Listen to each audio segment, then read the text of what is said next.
You sit beneath the shimmering glow of the Christmas tree, hoping that this time, you'll finally see pride in your parents' eyes. But then a brand new BMW appears outside the window, your sister clutching the keys as cheers and laughter fill the room. The house bursts with celebration, while you remain silent, holding nothing more than a cheap plastic piggy bank in your hands. In that moment, your heart tightens.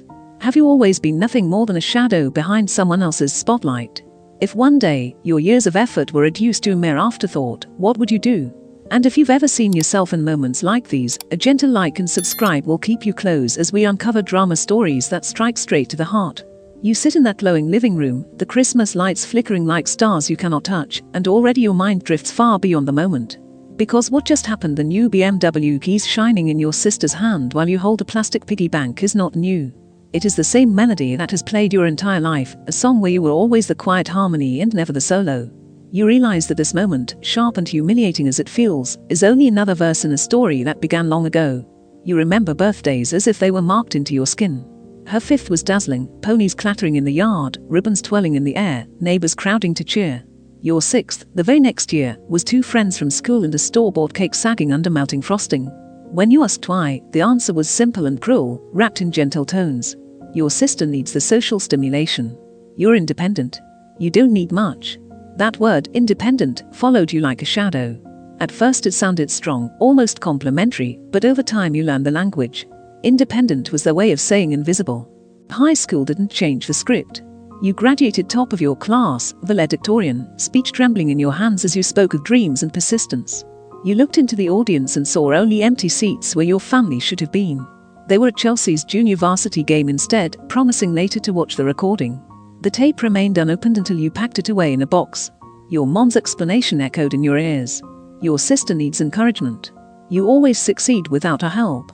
And you nodded, because what else could you do? Yet a piece of you broke quietly that day, realizing that even your greatest victories weren't enough to draw them into the room. College hardened the pattern. You balanced 2 jobs, stretched scholarship money, sacrificed sleep and comfort, all to stand on your own feet. Your sister wandered across Europe, finding herself on your parents' dime. You once asked your father why things were different, and he told you with a dismissive pride, she needs to discover who she is. You've always known. The words pressed into your heart like a brand. In their eyes, your certainty was punishment, not strength. It meant you didn't deserve to explore. These weren't single events.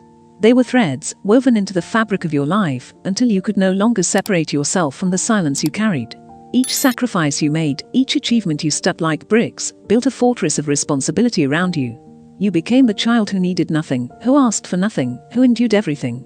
And still, deep inside, there was a longing you never confessed. To be seen. Not showered with cars or trips, not even with applause. Just one look that said, "We are proud of you." Instead, you got reminders. Little waves of the hand, quick phrases about how you were so responsible, close quote, while your sister was showered with attention. You gave gifts worth weeks of your salary, carefully wrapped to make them feel special, only to be handed back a piggy bank worth less than the bow on her car. That night, with its sharp contrast, was not about money, it was about worth. To them, you were $2. And to you, it was the final proof that their love had always been conditional, always rationed. When your sister leaned close with her perfect smile, patting your knee as if she were doing you a favor, saying she'd be happy to drive you around in her new car, you felt the air vanish from your lungs. The Toyota you drove had carried you through mountain passes, cross-country trips, long nights of work. You bought it yourself, you paid every cent. It was reliable, sturdy, loyal, the opposite of every relationship inside that house. And still, in their eyes, it was nothing compared to a gift they'd handed her on a whim. You climbed the stairs, locked the bathroom door, and stared into the mirror. Your reflection didn't cry. It didn't crumble. It only looked back at you, steady, tired, and filled with a weight you could no longer hold. And in that stillness, a voice rose inside. Enough. Hours later, you packed quietly, slipping the essentials into a single bag. A stuffed bear from your grandmother, the photo album from college, the blueprint of your first design. You left behind every gift you had ever given them, because those objects were never about love, only about duty. You set your key down on the counter, a cold farewell, and walked into the night. Snow swallowed your footsteps, headlights cut through the storm, and with each mile you knew this wasn't running away, it was walking toward yourself. The Toyota rattled against the wind, its heater groaning, but it was yours. Every dent was a memory, every mile proof of your survival. Unlike the BMW with its ridiculous bow, your car earned its place in your life. Just as you had earned everything. And though no one clapped for you, though no one celebrated, you began to realize that perhaps applause was overrated. Perhaps freedom was better. Your phone buzzed on the console. Your mother's face glowed on the screen. For a fleeting second, you let yourself hope maybe she was calling to say she was worried, to ask if you were safe. Instead, her voice was sharp and practical. Did you remember to pay the electric bill for the cabin? Close quote, the cabin they used for photos, for leisure, for everything except you. Even as you drove away, you were still useful. Not cherished. Not chosen. Just useful. It was then you understood. Their love was bound to conditions. Love given to one child, rationed away from the other. Respect doled out only when it suited appearances. For years you had thought devotion would earn you recognition, but devotion without acknowledgement is a chain. And chains, no matter how familiar, keep you bound. The highway stretched beneath you, signs counting down the miles to another state.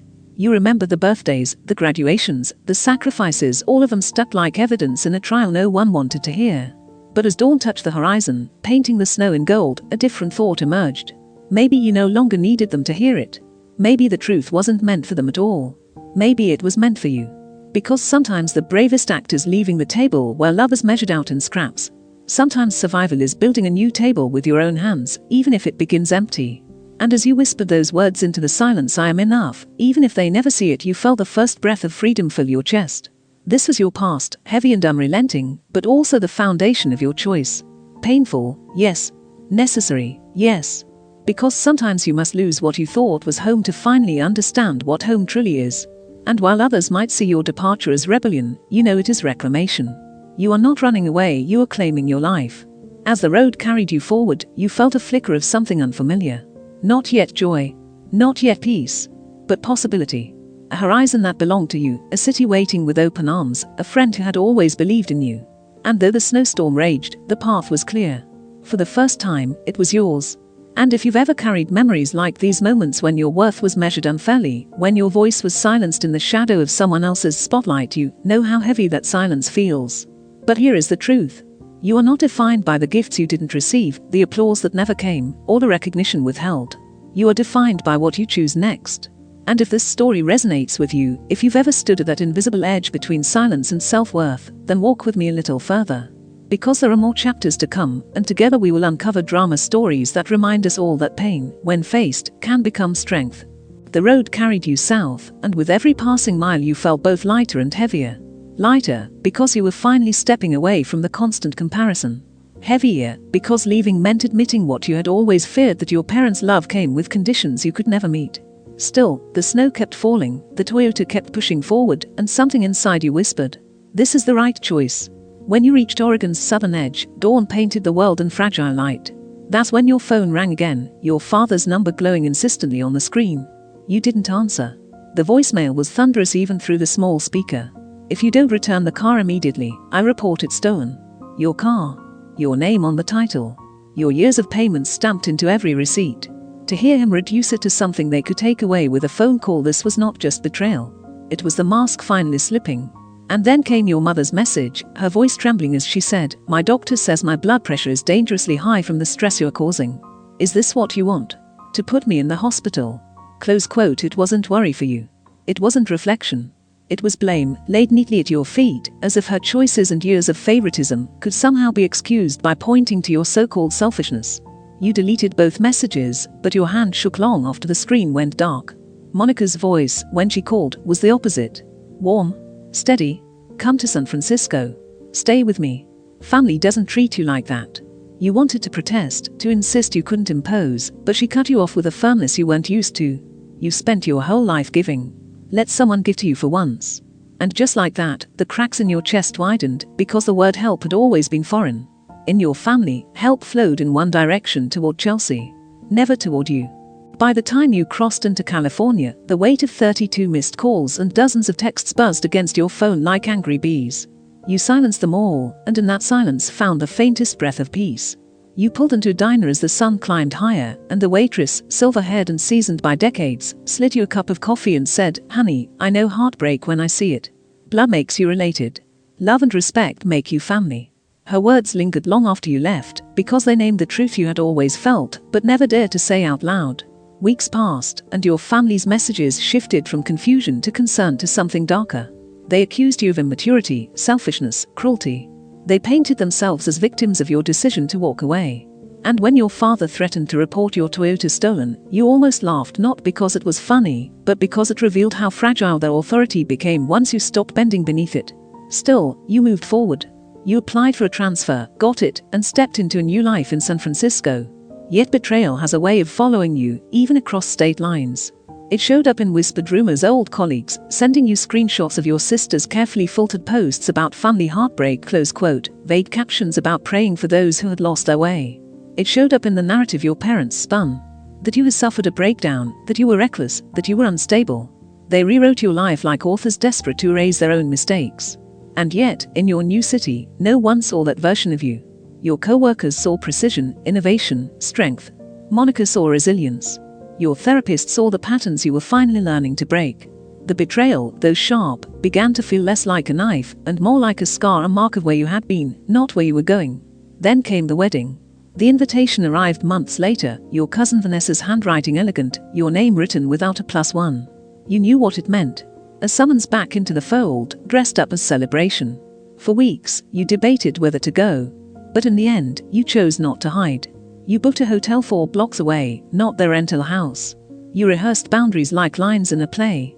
Calm, steady, unshakable. When you stepped into that rehearsal dinner, heads turned. Conversations stalled. Your mother's hand flew to her throat. Your father's glass paused midair. And you stood taller than you ever had, your emerald blouse catching the light, your heels tapping authority into the floor. You weren't the child with a piggy bank anymore. You were the woman who walked away and built something stronger. Chelsea was the first to approach, her smile wide but brittle.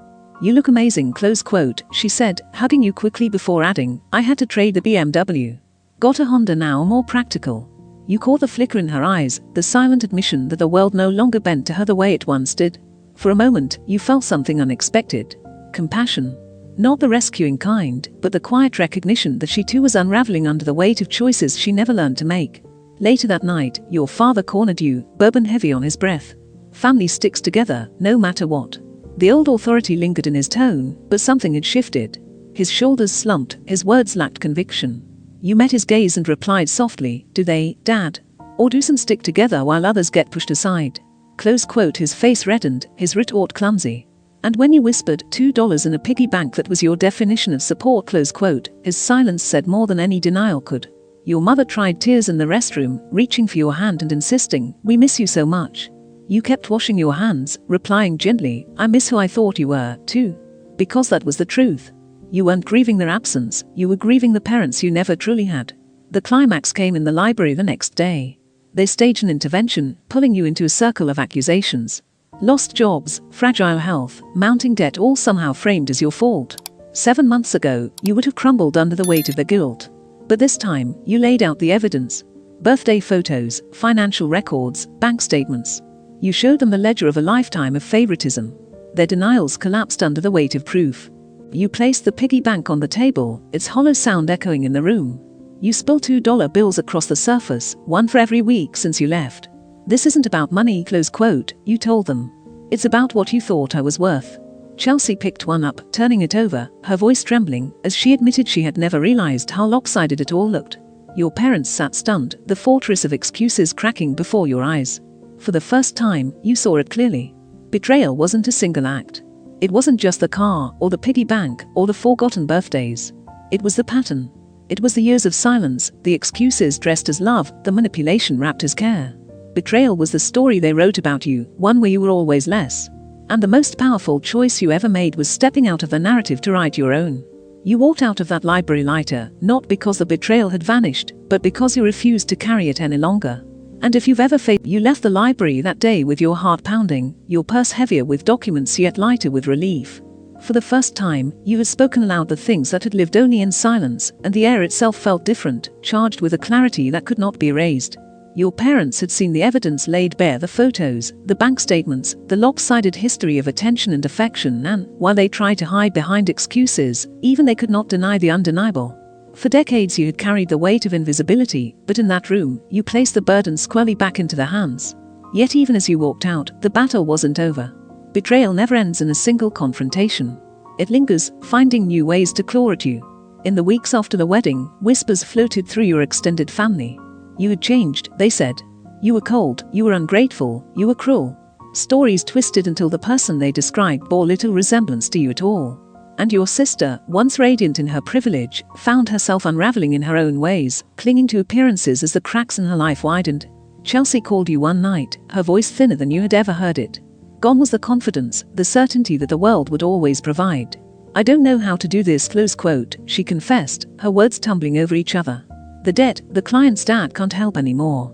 I was never taught how to stand on my own." You listened, compassion stirring in your chest, but you no longer felt the old pull to rescue her. You answered softly, "That sounds hard. I can help you make a plan. But I can't fix it for you."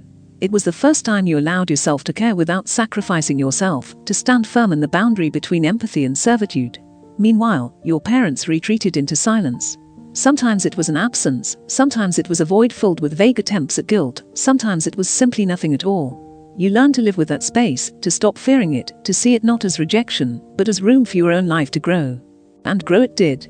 In San Francisco, you built routines that felt like breath. Mornings with coffee in the terracotta light of your small apartment. Evenings with pottery clay under your hands, shaping something imperfect yet entirely your own. Therapy sessions where the silence stretched, not because someone was ignoring you, but because someone was making room for your truth to exist. Piece by piece, you began to stitch together an identity that wasn't defined by being overlooked. But betrayal has a long memory, and it returned months later in the form of a call you hadn't expected. Vanessa's wedding was behind you, but now there was another gathering, another event where your presence or your absence would speak louder than any words. You debated going, weighed the cost of stepping once more into the same circle. And when you finally decided, it was not out of obligation but out of choice. You would go, not to appease them, but to prove to yourself that you could stand in the same room without shrinking. The moment you arrived, the difference was unmistakable. Relatives who had once overlooked you now approached with cautious respect. Cousins whispered about the evidence you had shown in the library, some confessing they had always noticed the favoritism, but never dared to speak it aloud. Aunts and uncles offered sympathy, though often tangled with their own agendas.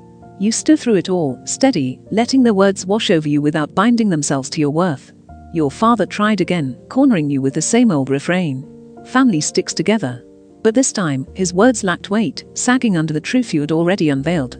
Your mother tried again, tears practiced but less convincing. Even Chelsea seemed stripped of the gloss she once carried, her edges softer, her dependence more obvious.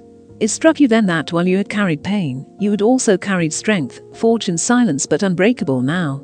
They, in contrast, had carried comfort, but it had left them brittle. The true climax, however, came not in a dramatic confrontation, but in the quiet clarity of seeing it all laid bare. Your parents were no longer towers casting long shadows. They were people flawed, fragile, trapped in the patterns they had created. Your sister was no longer the golden child untouchable in her shine. She was a woman stumbling through the consequences of never learning resilience. And you were no longer the invisible one. You were present, undeniable, whole. It was during one of those evenings, long after the official events had ended, that Chelsea pulled you aside again. The facade slipped entirely this time. She admitted to losing more than just her car, admitted to debts piled high, admitted to fears she had never voiced. And in her confession, you saw something that startled you. Not superiority, not entitlement, but vulnerability. It didn't erase the past, didn't rewrite the years of favoritism, but it reminded you that every story has more than one wound.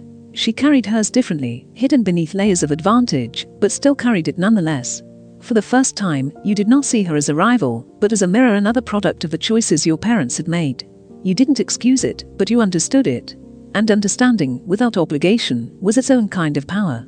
By the time you returned to San Francisco, the climax of your story was not one explosive revelation, but a series of realizations layering themselves into certainty. You had spent years believing betrayal meant abandonment, believing it meant being unloved. But now you saw the deeper truth. Betrayal had been the repeated act of being told you didn't matter, and the climax was no longer about proving them wrong, it was about no longer needing to. You filled your small apartment with evidence of your new life. Pottery bowls lining the windowsill, their edges uneven but beautiful. A proper bed replacing the futon. Friends gathering around your table, their laughter warm, their presence chosen. You built a world where you were valued, not because of what you provided, but because of who you were. And in that space, the scars of betrayal began to feel less like open wounds and more like maps, guiding you to where you truly belonged. Still, there were nights when the old ache returned, when you lay awake remembering the way to the piggy bank in your lap, the laughter echoing around you while you sat in silence. But even in those moments, you no longer felt small. You felt strong enough to hold both truths at once. That you had been hurt and that you had survived. That you had been betrayed and that you had risen. And this, perhaps, is what climax truly means. Not a single dramatic explosion, but the quiet moment when you realize you no longer live in their story, you live in your own. Their betrayal had shaped you, yes, but it no longer defined you. What defined you now was the choice you made that snowy night to drive away, the choice you made in the library to speak your truth, the choice you continued to make each day you built a life on your own terms. When you returned to San Francisco after those confrontations, the city greeted you like a place that had been waiting all along. The fog rolled across the bay in the early mornings, the streets buzzed with lives you had no obligation to carry, and your small apartment glowed warmly each evening with a kind of peace you had never known before. It wasn't grand, it wasn't flawless, but it was yours. That truth alone was more valuable than any gift you had ever been denied. You fell into rhythms that anchored you. At work, you thrived. Your calculations were precise, your designs ambitious, and your team began to see you not as a background player, but as a leader. Promotion followed, not because you begged for recognition, but because you earned it on your own terms. For once, the applause came not from reluctant parents, but from colleagues who respected your skill. It was proof that your worth was never tied to their blindness, it had always existed, waiting for the right eyes to see. In the evenings, you let your hands sink into clay. Pottery became more than a hobby. It was meditation, transformation, creation. You shaped bowls that tilted slightly, vases with uneven edges, cups that carried fingerprints like hidden signatures. They weren't perfect, but they were tangible evidence that you could shape beauty from raw earth, that you could make something whole with your own two hands. Each finished piece stood as quiet defiance against years of being told you didn't deserve investment. Therapy continued to carve new pathways in your mind. You spoke aloud the things that once felt unspeakable. The loneliness of forgotten birthdays, the sting of empty seats at your graduation, the bitterness of being told you were independent when what you needed was support. Your therapist reminded you, gently, that naming the wound was part of healing it. And with every session, the grip of the past loosened just a little more. But healing wasn't linear. There were still nights when memories pulled you back, when you woke with the echo of your father's voice accusing, or your mother's tears flowing on command. There were mornings when your chest tightened at the thought of family gatherings you weren't part of. Yet the difference now was that these moments no longer defined you. They were storms passing over an ocean you now knew was vast and deep enough to endure. Months passed, and the first holiday season arrived. You expected dread, perhaps even despair. But instead, you gathered friends around your own table. Monica, steadfast as always. Colleagues who had become companions. Neighbors you barely knew who brought wine and laughter. The scent of rosemary and sage filled your apartment, the clink of glasses echoed against the windows, and for the first time, Christmas wasn't a performance you endured, it was a celebration you created. You looked around and realized that family can be chosen, that belonging isn't confined to bloodlines. In the middle of it all, your phone buzzed with a video call from Chelsea. You hesitated, then answered. Her apartment looked smaller, simpler. Her voice was softer, less adorned with entitlement. She told you she was working 2 jobs, that she was tired, that she was learning the lessons she had been shielded from for so long. And then she surprised you. You look happy. Your place looks beautiful. It wasn't jealousy, it wasn't dismissal, it was genuine recognition. For the first time in your lives, she saw you not as competition but as herself reflected back, trying to survive. She turned the camera, and there was your father, sitting in a modest living room. He looked smaller, his eyes clearer. 90 days sober, close quote, she said quietly. You nodded, not ready to forgive, but not entirely unwilling to hope. Your mother, absent from the call, was at a food drive. Slowly, their world had changed too. Choices, consequences, transformations, threads weaving themselves in ways you had never expected. Later that night, Chelsea texted you a photo of a handmade clay ornament. It was lopsided, clumsy, but it carried effort. She had tried pottery, she wrote, because she wanted to understand what grounded you. She ended the message with 4 words. Not pretty, but love. It was small, but it mattered. Your mother's message followed days later. A photo of the old dollhouse from your childhood, the one you had cherished, the one that had been boxed away. Beneath it lay deed transfer paperwork. She wrote, "This always belonged to you." You stared at the image, your chest tight, torn between suspicion and the faint spark of something else. It didn't erase the past, but it was an acknowledgement long overdue. By spring, your apartment had transformed. The futon was replaced with a bed. The shelves filled with pottery, books, and reminders of a life you had built piece by piece. The piggy bank sat on the mantel, no longer a symbol of insult but of resilience.